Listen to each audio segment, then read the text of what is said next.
Okay. I will point out that bank accounts is interesting. Also interesting is credit cards. Whoa. So So wait, just an FYI that credit cards are way up. so go to bank accounts first. I haven't seen this yet. So basically we had, it's about 50%, right? One, two, three, almost to the top of the fourth bar in early 2021, down below. Holy cow. So Yeah, where's this the is real where trend set? It feels like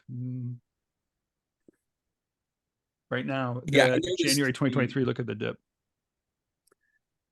yeah, I was just kind of thinking, wow, from the lowest to the highest is almost a half, right? And what's really interesting is how the fourth quarter things tend to kind of trend up, and then January, February, March, we get clobbered, and then it happens again. It's kind of happened twice year over year.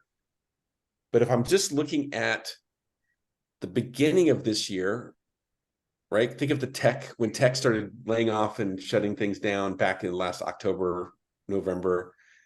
And then you just see, like, I feel the ripple effects over 2022, 23. It's happened it's happened 3 times.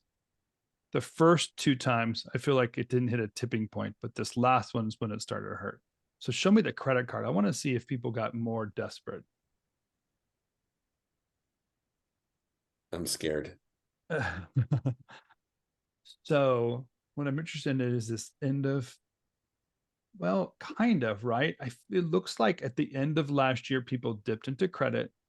They made it up again, but from, again, the earlier this year to now, look at that climb. It's a very sharp climb, but it's also 3 movements. 1, 2, 3. Wow. So this has been happening for a while. We just really hit a hurting point most recently.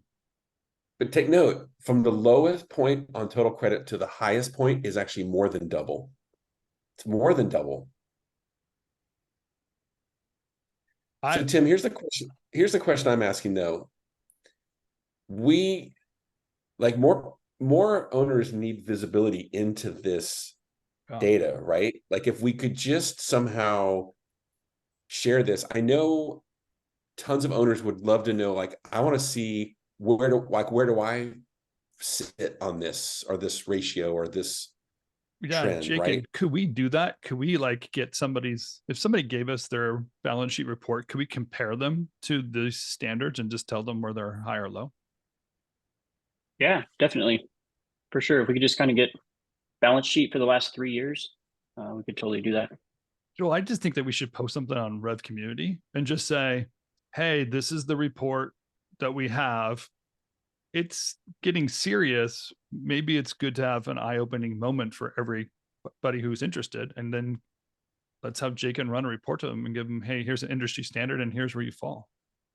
Yeah, it's like, what's it called? Open source? Is that the word? It's almost like an open source. It's like an open source project. Crowdsource it. Yeah.